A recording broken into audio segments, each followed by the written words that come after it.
Willie D Live. BMF Wavy. What's up, good? King? What's good? How you doing? Hey, I can't call it. I might spoil it. How you doing, man? For real, how you doing? For I'm real, good, real. bro. Good, Yeah, good. You Blessed. be busy, man. You be everywhere, man. Every time I look up, man, you on a picture with somebody doing something. For sure. Getting that money, huh? Hey, get into it. You know what I'm saying? Yeah. Trying to get them sponsors like you. Yeah, huh? But, hey, man, you know, my sponsors, you know, I got gangster sponsors, man. That's what's you up. You got to be a gangster to sponsor Willie D. You know That's what's up. 'Cause they be scared, man. Real. I mean, What is he going to real say, legend. you know? Real legend. Yeah. Respect. Man, East New York, Brooklyn in the building. You already know. Man, what is it like growing up? What was it like growing up in Brooklyn, man? And I'm like, what was it really like as far as like when you was really, really young and you didn't really have no direction? I want that beat. Gift and the curse. Yeah. Yeah.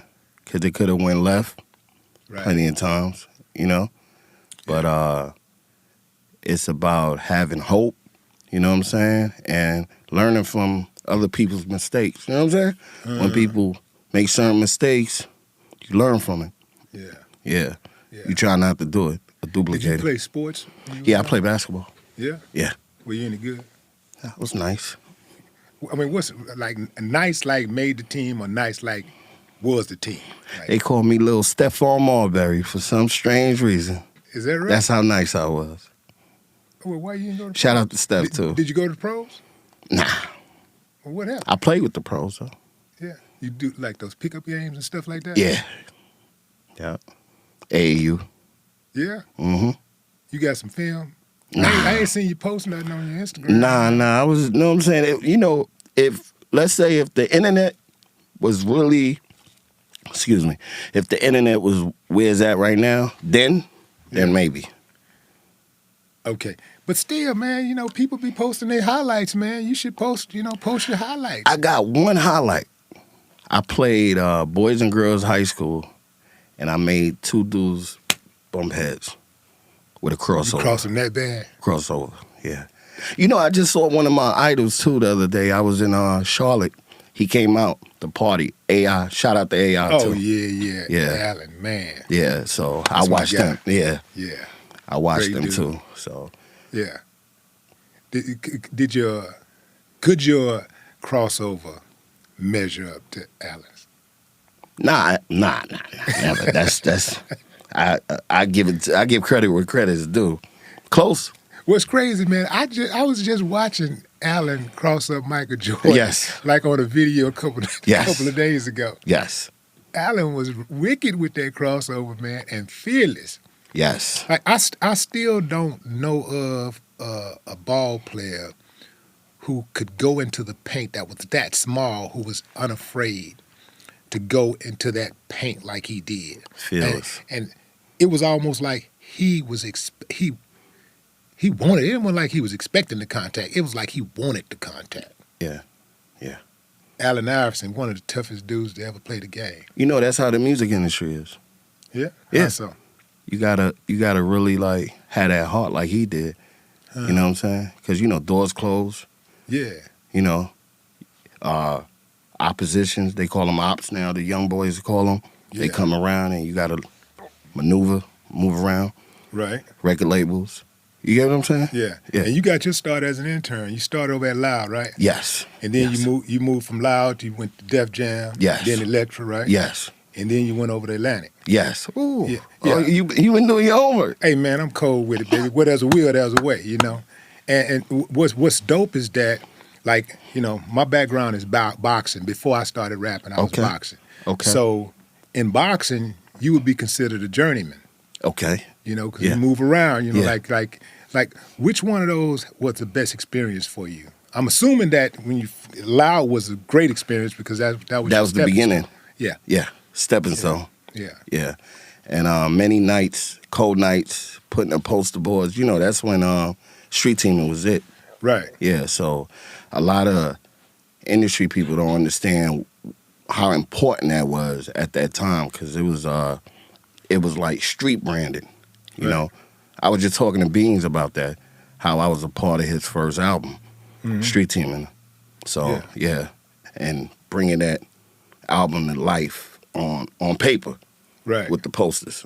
Right. Yeah, You so- enjoyed that though, didn't you? Like you really enjoyed it. It seemed like you was getting a kick out of it. I did. Yeah. It was it's like being in the streets. You get your first, type of work, you say, you know what I mean? Yeah. And then, you graduate after that. Yeah. So, yeah. It is the streets. Yeah. Because it got ugly a couple of times, How so? Rivalries, Bad Boy versus Def Jam versus Violator, You taking somebody poster board you put up, I knew you was gonna say something about them poster boards. you snatch that motherfucker down. It's on. Especially when they got a prime spot. Like somebody got a poster right there, and it's like, under any other circumstance, you might respect it. But that sucker is right there in a perfect spot where everybody can see it. Yes. I need that spot, man. So that's what it was like. Yeah. And it got real serious. Yeah. Dudes died. Died? Yeah. Stabbings. Y'all was actually literally killing people over If they do a those spots. documentary on it, I think, we should work on that. Wow. Yeah. Should definitely work on that. They do a documentary. I mean, I know there's been situations where there's been some fisticuffs and stuff. I was in Manhattan in the early 90s. I was walking the street. I was walking on Broadway, and I saw this African dude selling my CDs. Mm. And I pulled up to him. I grabbed a CD. I say, who that look like? He said, oh. That is you.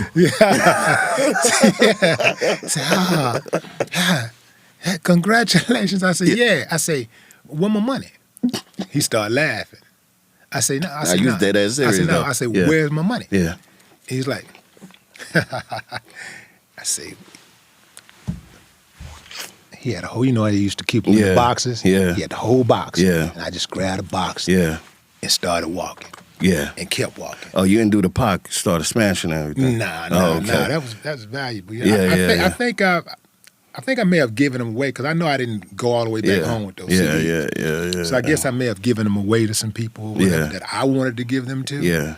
Because I wasn't eating off of them anyway. Yeah. But That's the real. audacity for dude to just be selling your stuff, man, and I guess I'm the last person he thought he would see on the Yeah. streets of New York. Yeah, yeah. But yeah, he was just out there selling my stuff, man. How often did y'all have to deal with stuff like that? I mean, the same type of energy you just said, that right there, you know what I'm saying? Mm-hmm.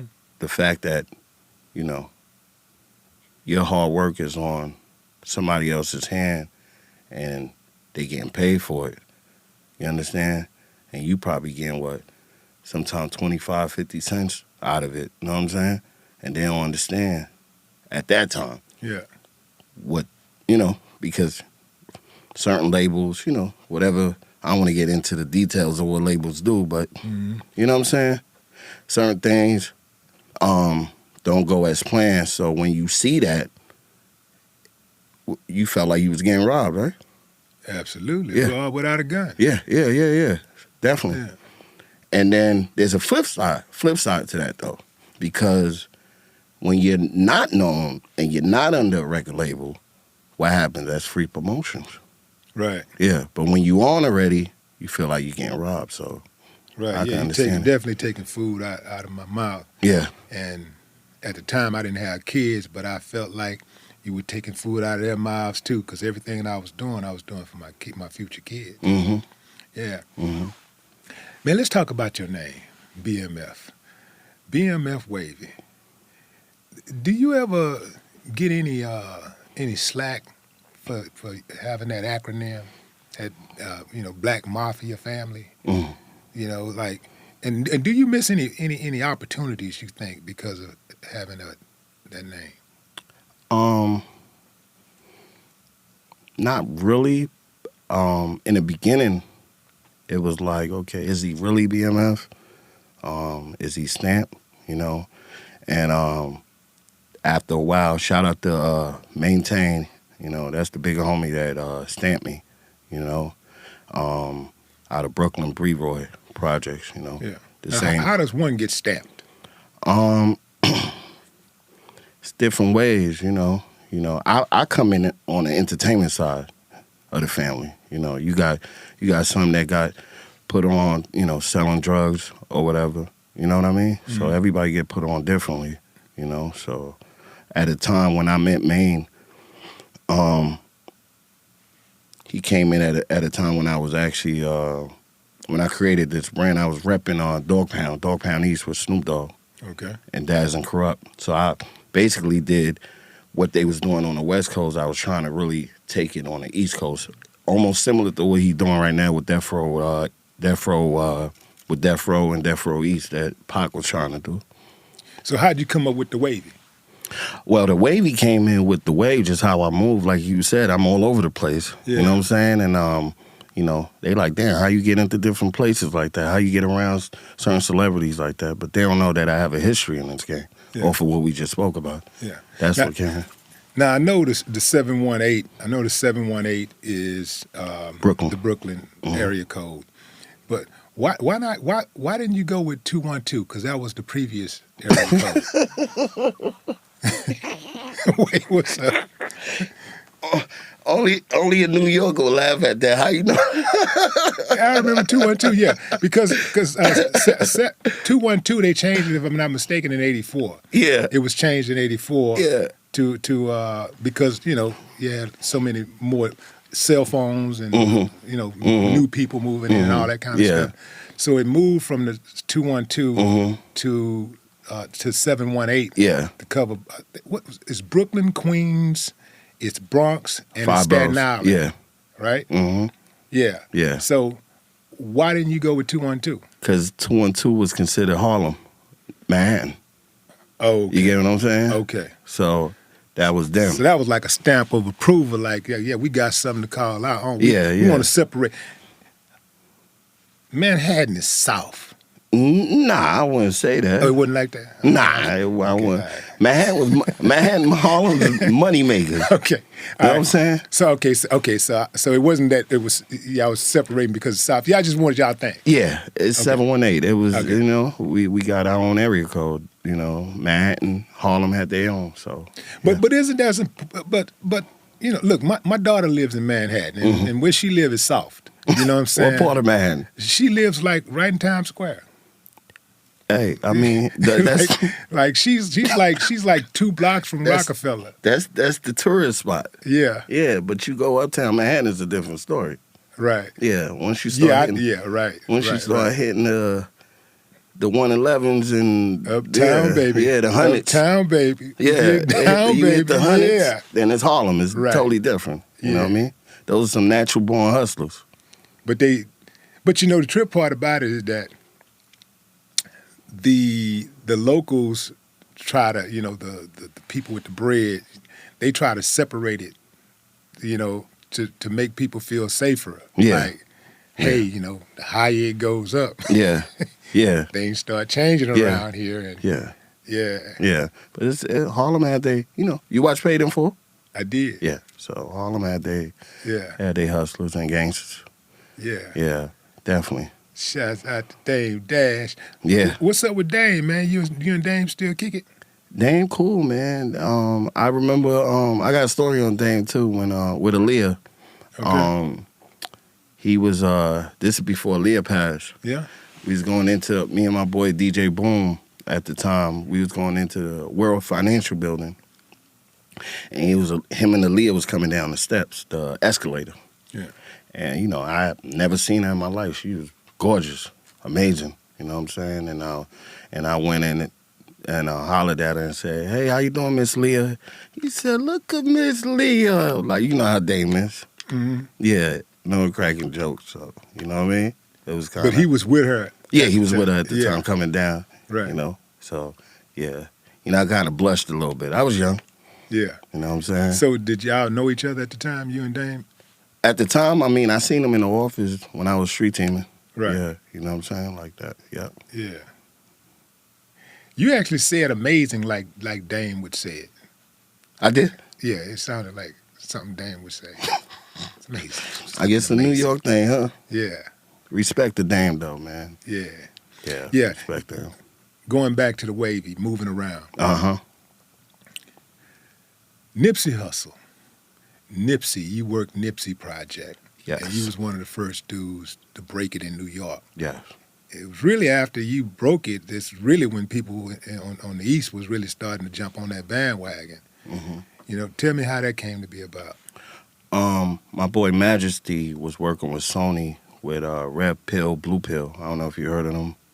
Who's that? Red Pill, Blue Pill. They do a lot of different internet stuff. Okay. Yeah. So they was working at Sony.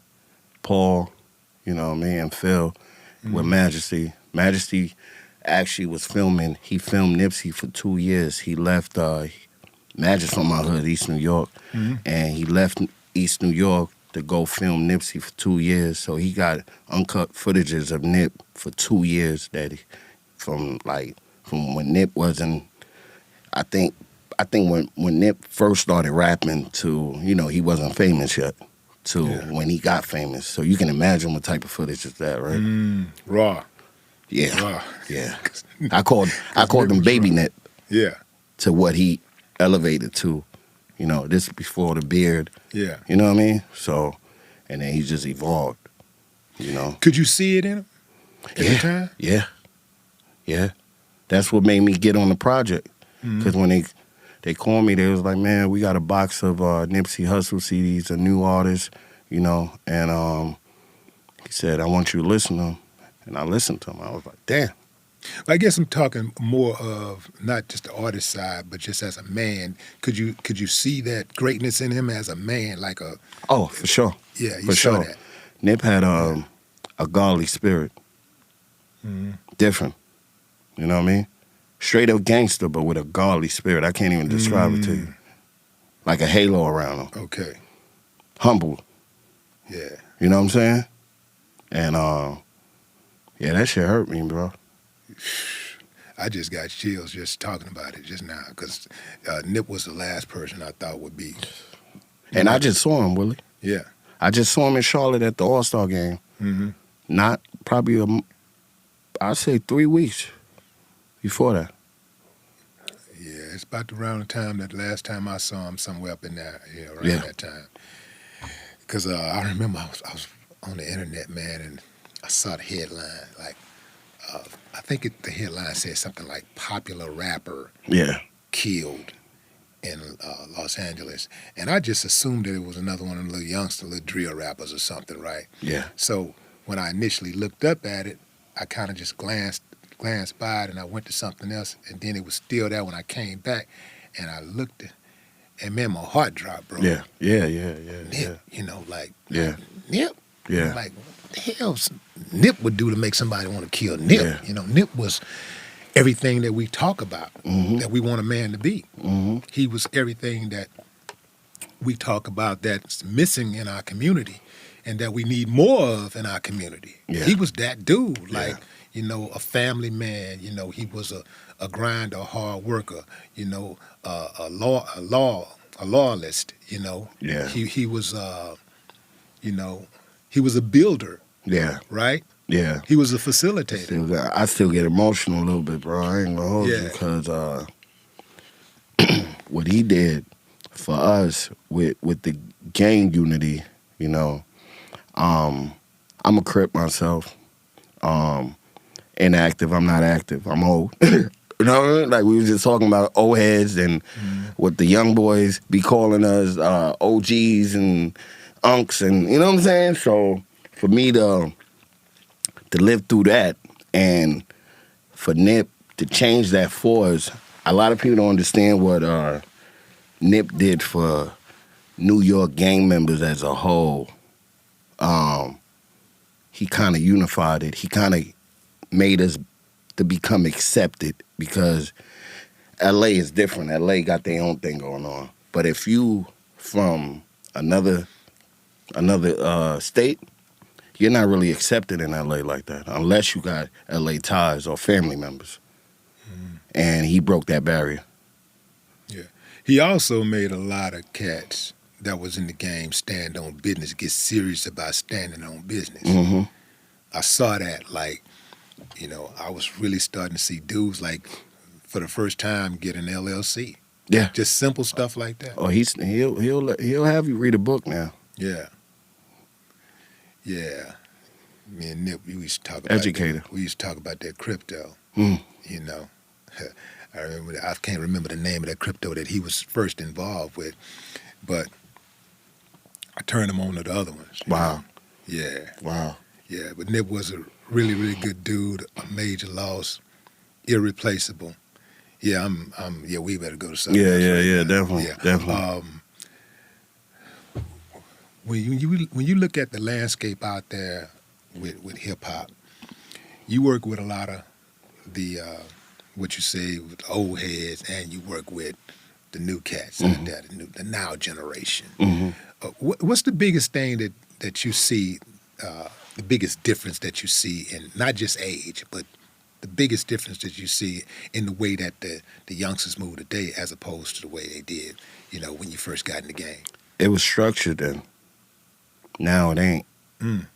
And because they have artist development. Okay. It ain't no more artist development. Dudes develop themselves from how they interact with each other, or how, what the internet say is hot, you know what I mean? Hmm. So, I don't fault it because that budget ain't there no more.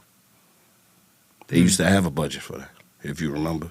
Yeah, I came in around the time that independent labels were the A&R for the majors. Yes. The A&R, they still had A&R departments, but really they were sitting back waiting on the independents to bring them something. Yeah. And now the independents, many of the independents have faded out, and like you said, the artist is his own A&R now. Mm-hmm. And so that's like, the biggest difference that I see, but I also see the danger element, and I also see the money, the kind of money that's being made, the kind of money I'm seeing these youngsters get today. We was just saying that. This money, yeah, bro, I'm seeing like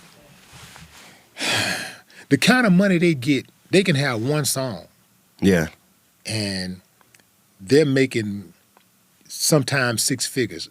yeah, Just having one song. yeah. When we was coming up, man, you had to have an album, a couple of albums to get, you had to have 2-3 albums to get to six figures. Yeah. And I'm talking about jams. Mm-hmm. You had to be jamming Yeah. to get that kind of money. Yeah. You kids have one song, man. Do you think that's one of the reasons why there isn't any structure, or there's a lack of structure? The easy, the easy lick, being able to make it so easy. The internet and the streaming took over. Mm-hmm. You know what I'm saying? As opposed to just that machine that you had to kind of go through to be solidified. Now streaming and, you could do a TikTok, right? Yeah. And post it and you blow. If it's hot. You know what I'm saying? You feel me? So. What artists, you've seen a lot of artists come up from day one, like as far as from infancy to becoming major stars. Mm-hmm. Which one did you see explode? Right before my eyes, like? Right before your eyes, they exploded and then imploded. Fabulous. Hmm. It's crazy because he just performed the same party that Big Fendi just he threw a black party, all black party in Charlotte. This weekend I was there, and he performed his old hits right before my eyes, and it took me back. I was just like, wow, these are the songs that I actually put up poster boards, what we were talking about, on bridges and for. You know what I'm saying? And like the Superwoman record, you know what I'm saying? Mm-hmm. And he performed that right before my eyes. And to hear it 20 years later, for him to perform it right before my eyes, it was impressive. And it still have the explosiveness, you know what I mean? Mm-hmm. From before. But how hard is it to like see an artist like watching artists grow. You see the artist's growth. You was there from day one. You see the growth, and then you see that artist like self-destruct. Not just fall off, because everybody at some point gonna fall off. Yeah. But I mean, even Michael Jackson fell off. Yeah. But I'm saying like self-destruct. Yeah. You know, I don't need to know a name, but how hard is it to watch that happen? Oh man, I done seen them all come and go, and it's ego. It's crazy. That's to anything though. You know, ego, the money, the fame, the women, the cars, the jewels. You know, you could get that and then lose it just like that. They don't understand it when they have it though. You know? Yeah, it's intoxicating. Oh, because you're living it.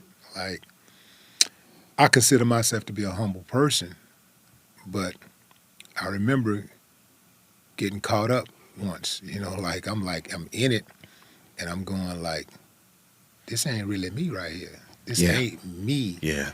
But it's kind of intoxicating when you got a hit record and you can step on stage and you can say boo and people go crazy. Yeah. You know, like you could tell them to do something and they just do it. Yeah.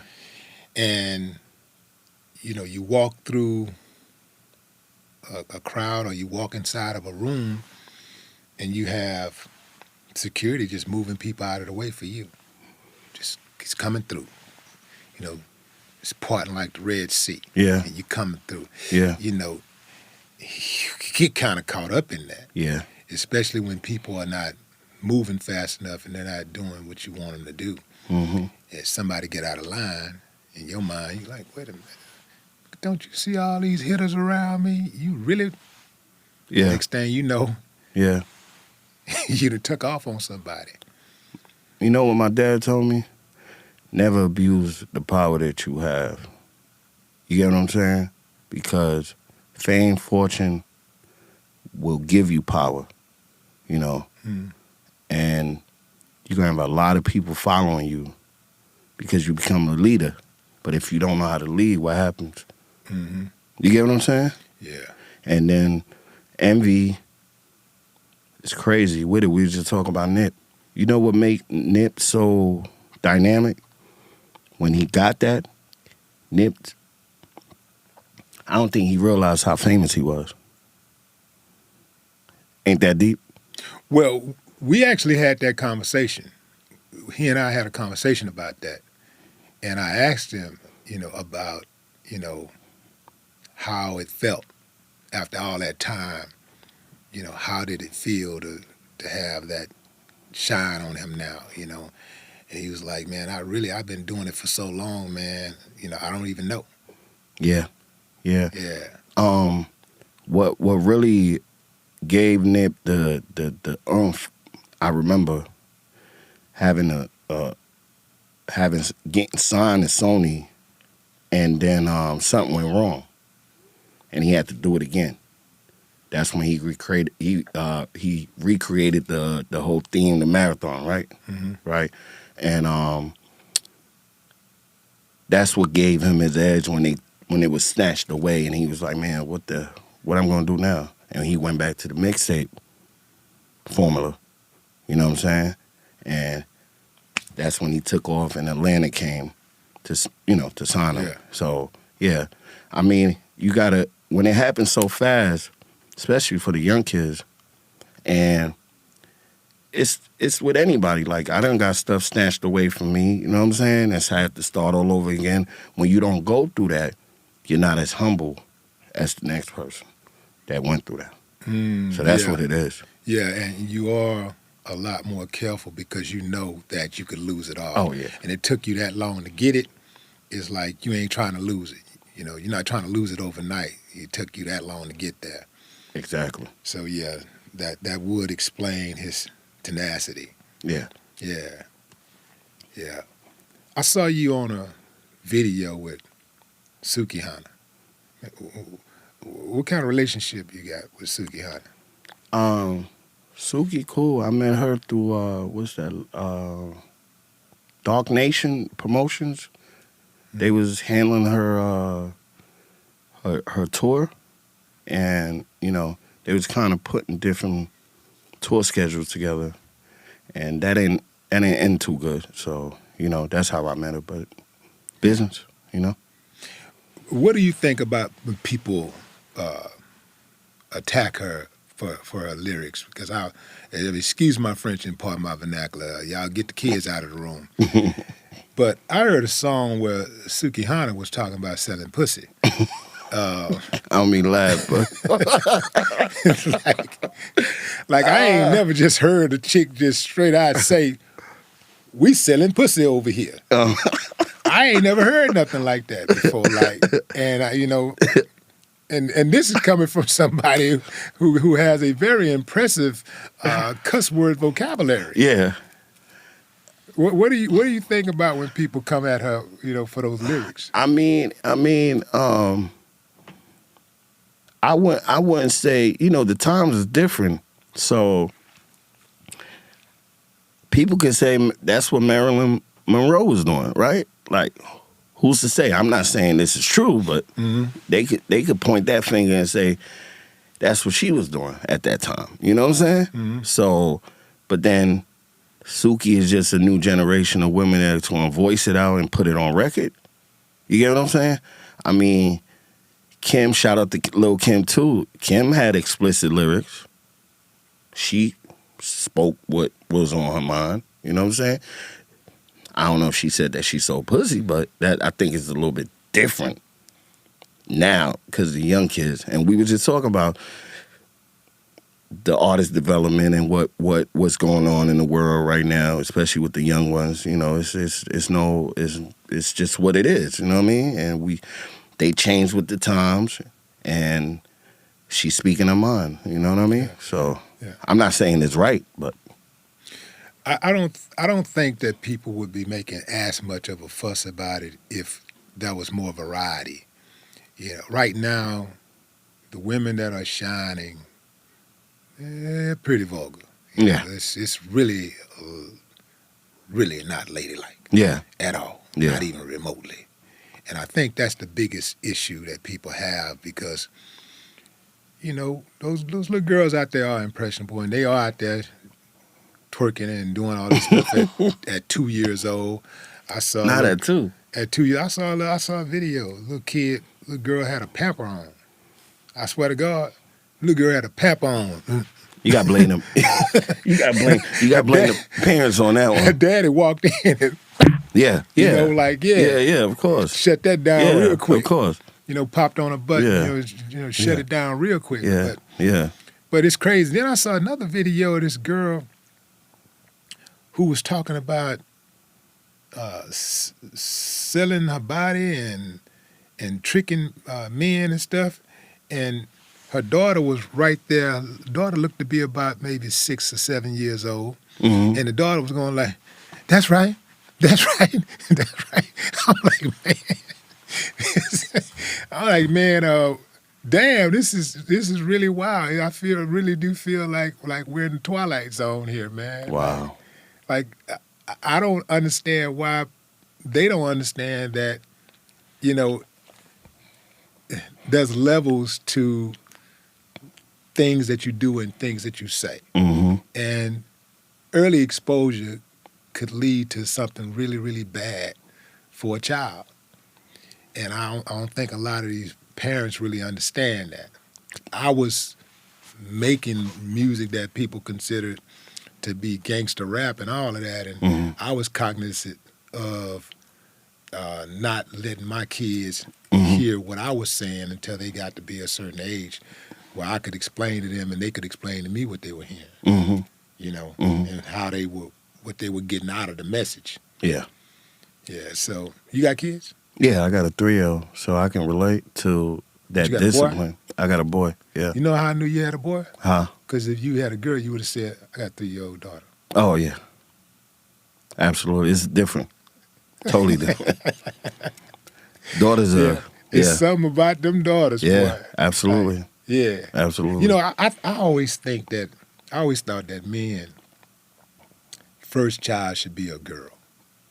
And the reason why I say that is like the sooner you get a girl, You the change. sooner you're gonna have more respect for women. Yeah, absolutely. You know, like it's different, bro. Like when you get a daughter, immediately you start thinking about how you treat other women and what you say.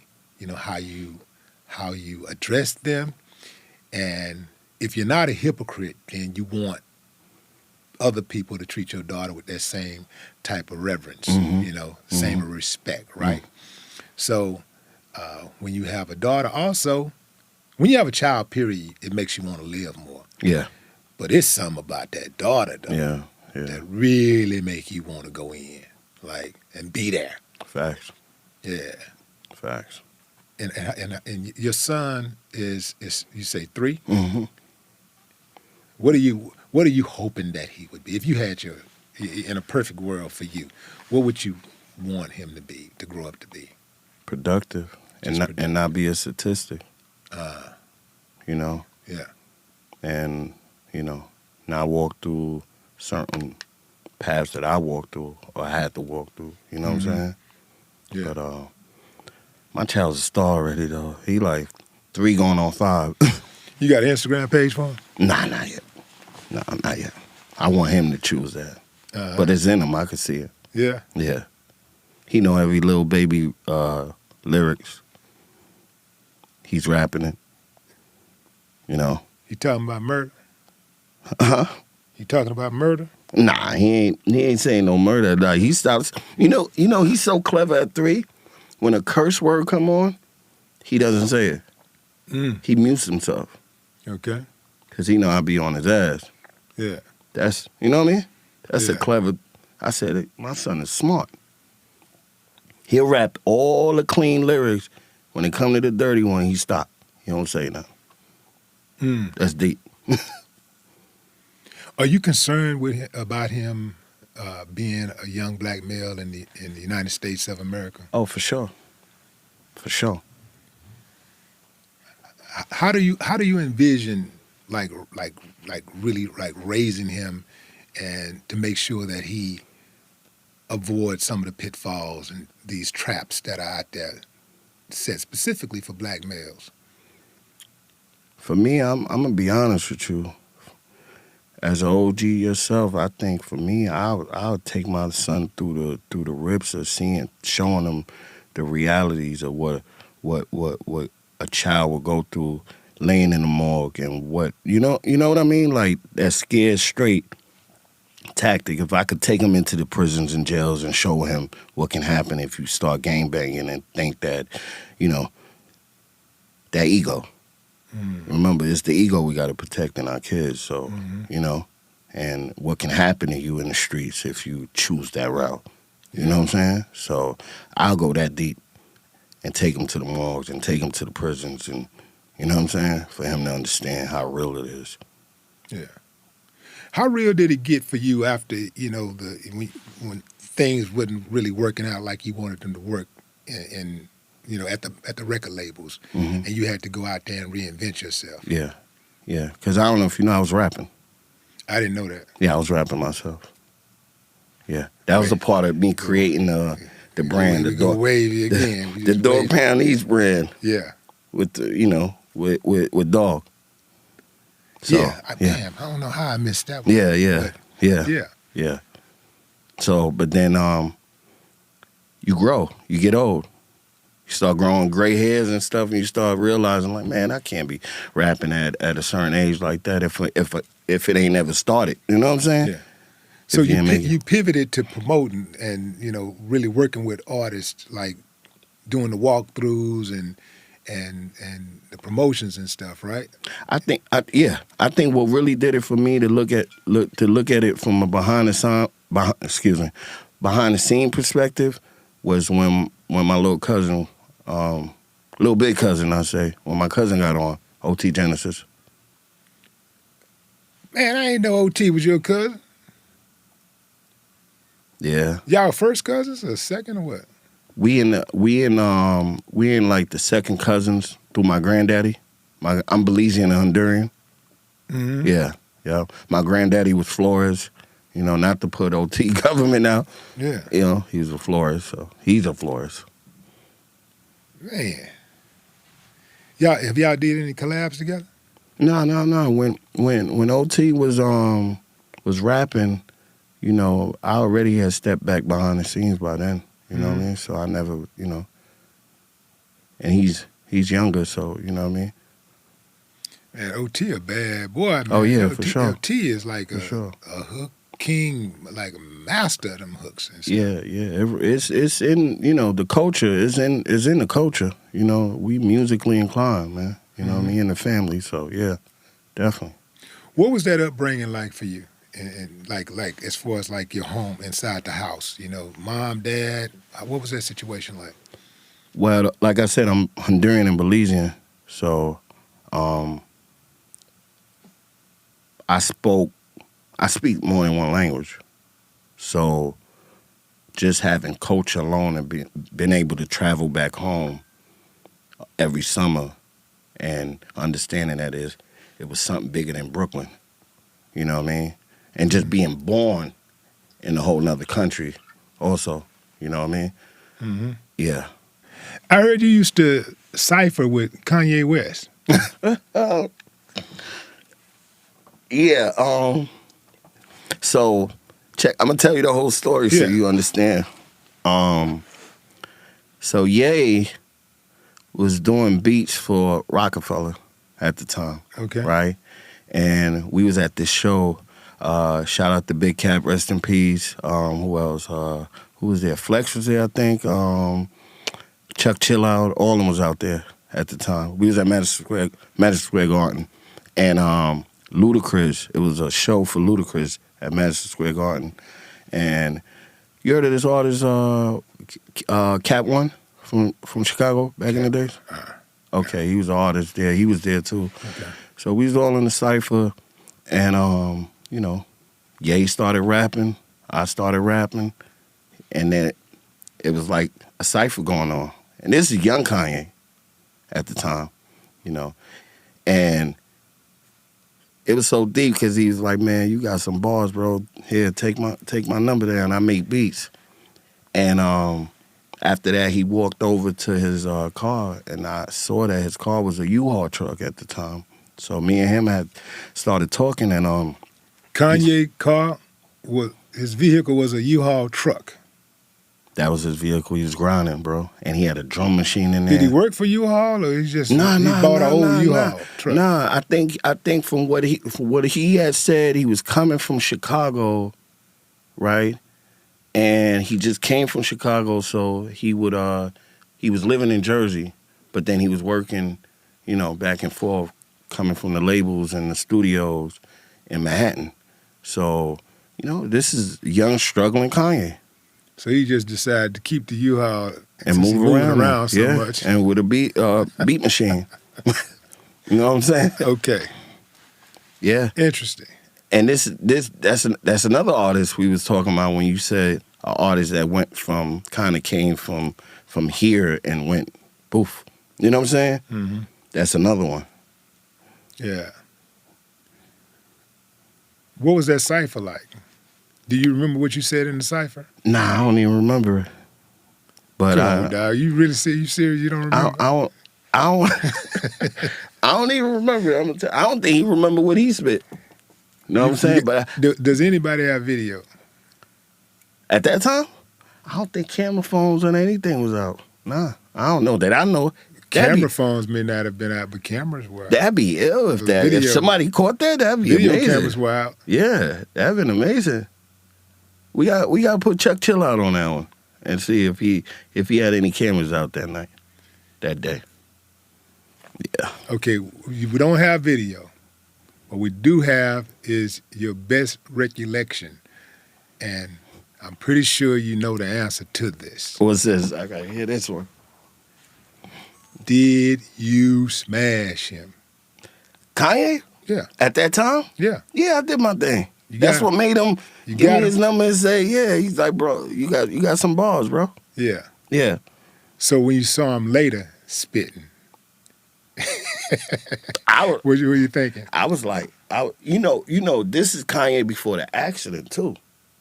Before the wire and everything. You know, you get what I'm saying? Yeah.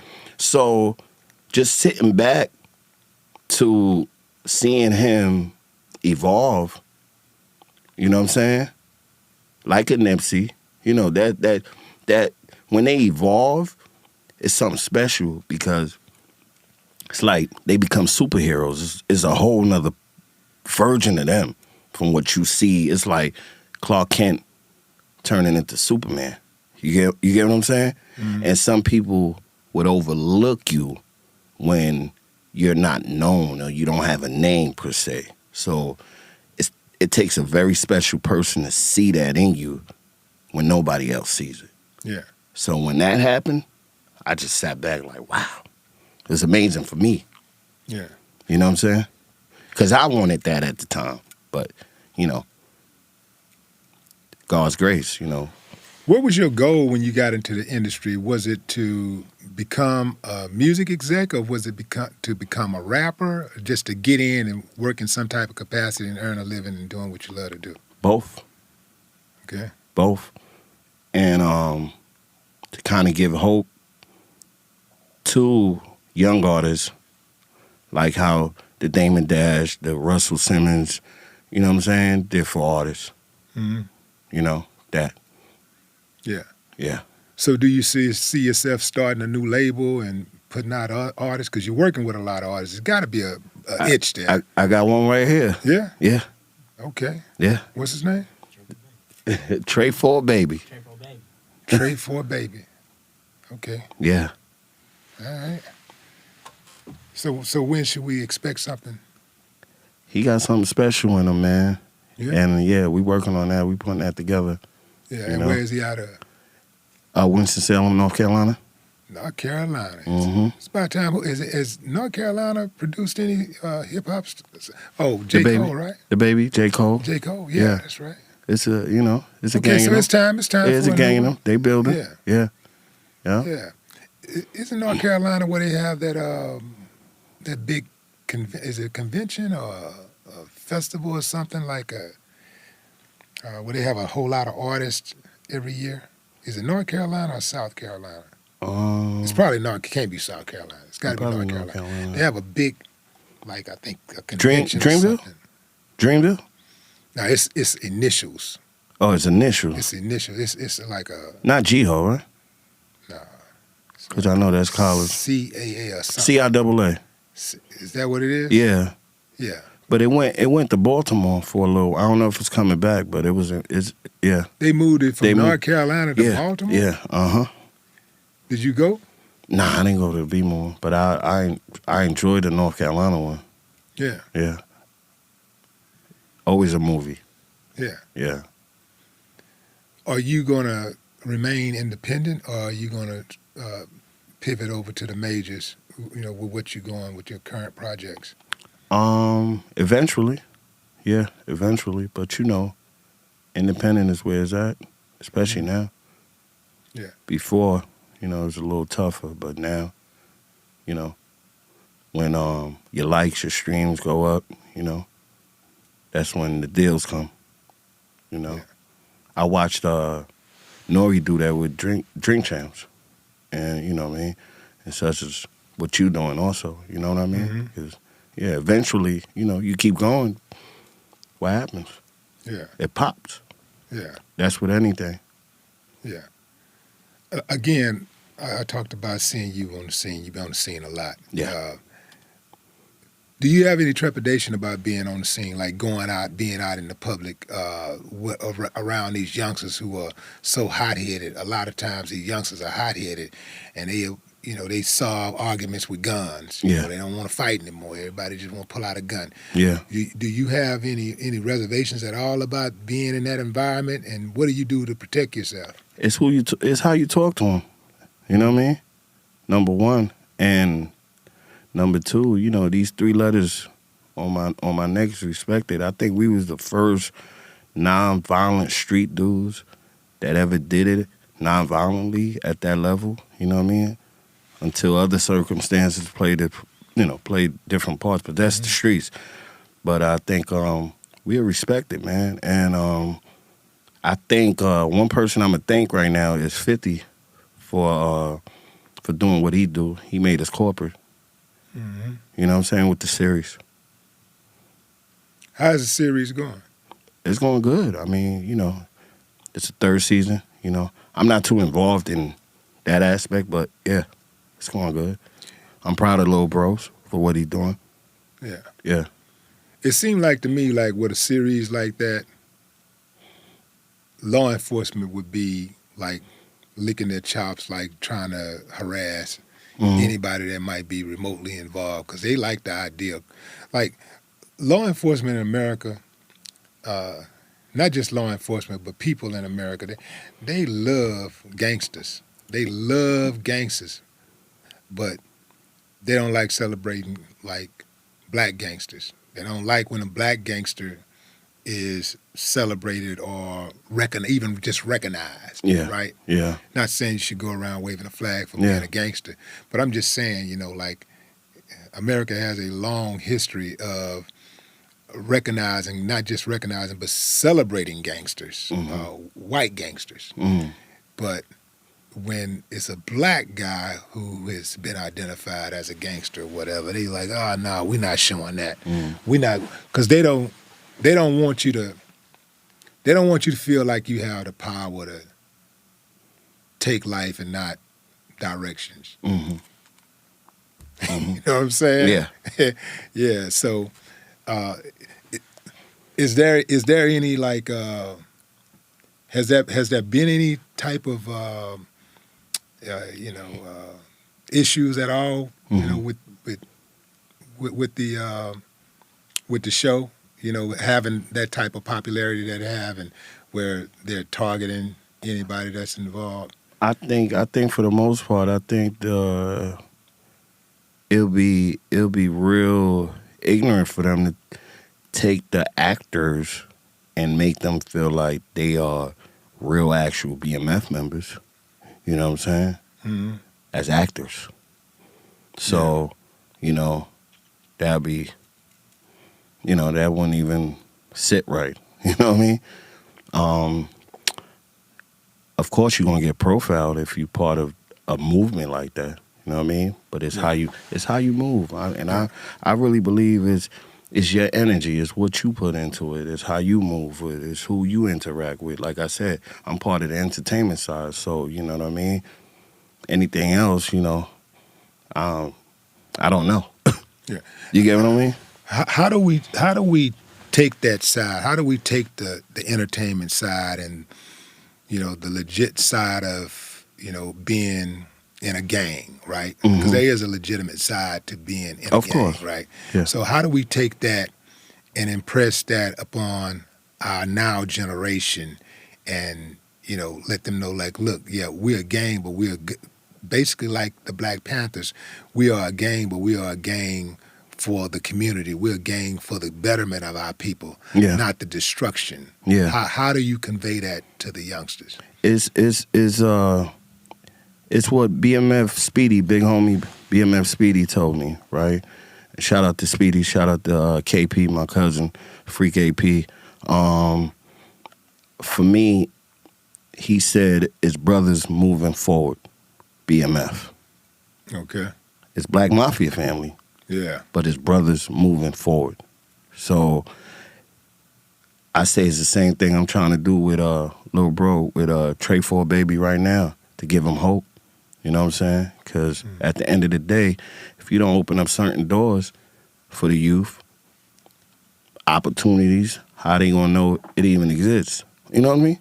So how they gonna even think that they can even move forward and become something other than what we know, being drug dealers, basketball players, you know, the norm, rappers. But it's hope. You know what I'm saying? A lot of those was able to feed their family and change lives. You know what I'm saying? Like the Freeway Ricky Ross. You know? Yeah. Shout out to him too. What was it like when you met Mitch? The crazy thing is, I never met Meech, but I met Terry. Oh, I thought you had met Meech. Nah, I never met Meech. But the people that stamp me and like maintain, it's right directly under Meech of the family. You get what I'm saying? So yeah.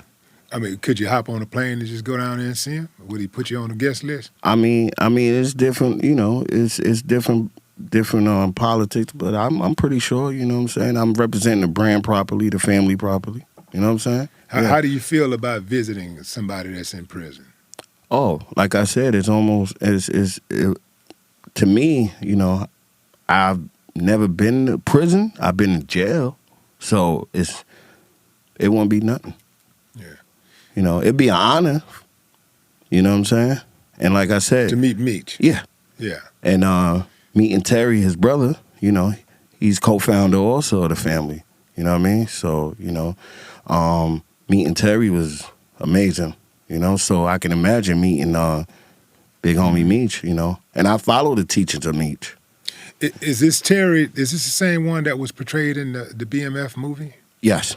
Okay. Yes. That's yes. the one that Yes. it was just two of them, right? Yes. That was running Terry together. Flannery. Yeah. Yeah. Uh-huh. Okay. Yeah. Southwest T. Yeah. Yeah. Yeah.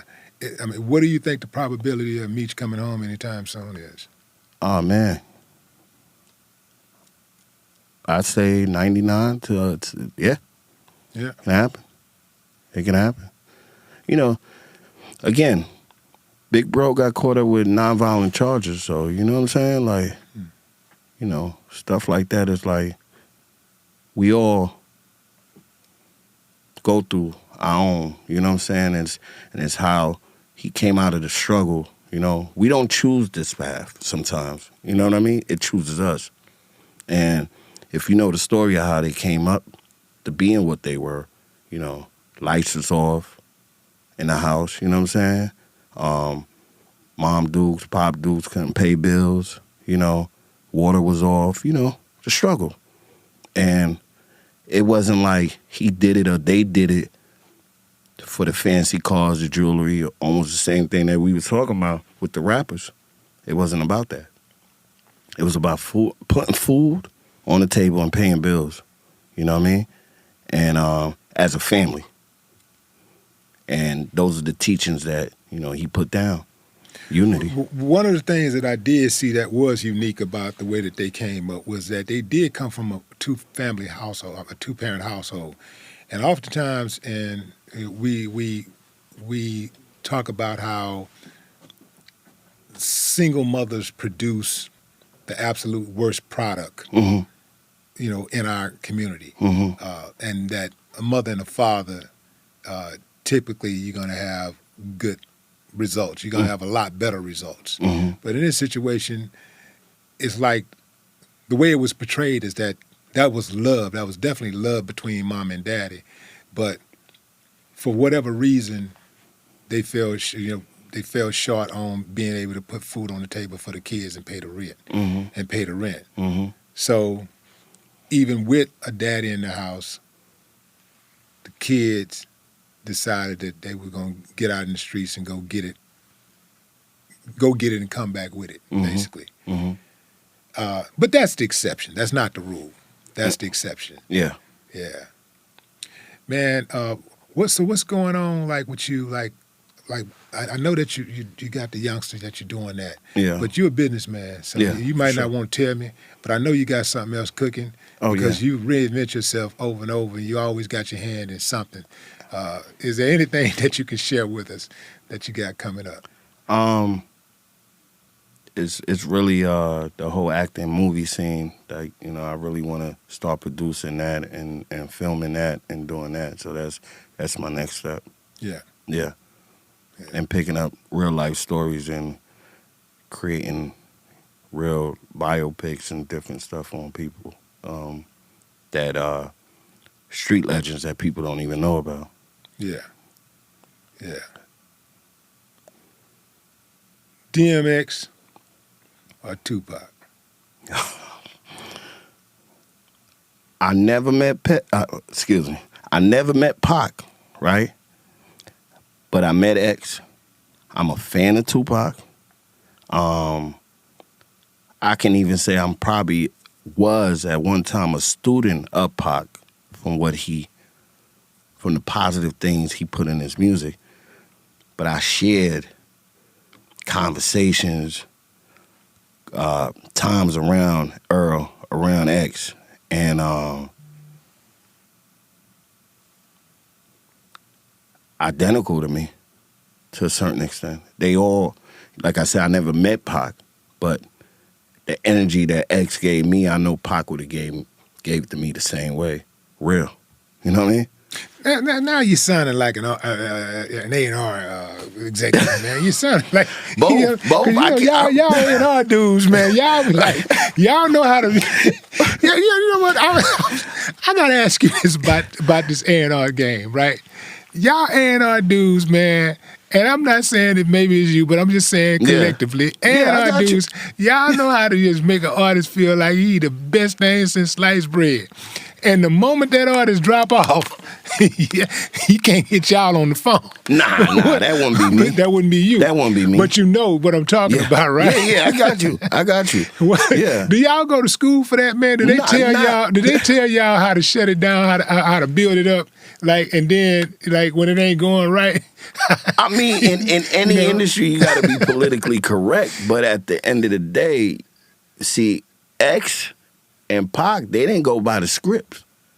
You know, there's similarities in them. They did not go by rules. They didn't play by the rules that we're talking about. No. I'm gonna give you the X and the Pac thing. Yeah. I because I feel very similar to how you feel. Yeah. Anyway. Yeah, right? yeah. And there are a lot of similarities between them. Yeah. But you opened up a can of worms when you said that, so I gotta go there. Yeah. I just want to know, do y'all go to school? Because those A&R people, man, they be like, oh, you're great. We would love to have you. We would love to have you on Electra. I've never heard anything like it before. And the moment you fall off, you can't get them on the phone. I actually fought against those. I feel like that wasn't right at all. You know what I'm saying? But, you know, like I said, it comes from the higher ups. Yeah. You know what I'm saying? I believe, but, you know, I can't, like I said, I love Pac, but I met X, and I was a fan of Pac music, and I'm a fan of X music, and you know, we gonna celebrate they success, you know what I'm saying? And you know, and the type of, because they changed hood, like the hood, what they meant for the hood, and I know at my darkest times, their music helped me. You know what I'm saying? Yeah. It ain't no different from the artists back then, like such as yourself with Face. You know what I'm saying?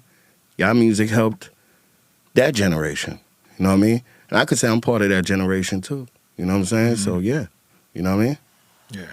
Yeah. Well, thank God you're part of that generation, man, and thank God you're part of the generation that's going on right now, because we need more OGs out there, especially the kind that the youngsters look up to, man, and the ones who, you know, look up to the youngsters, because that's important too. For sure. Man, thank you for coming on the show. Thank you, legend. My man. King. Respect. BMF Wavy. Mom. No more talk. All right.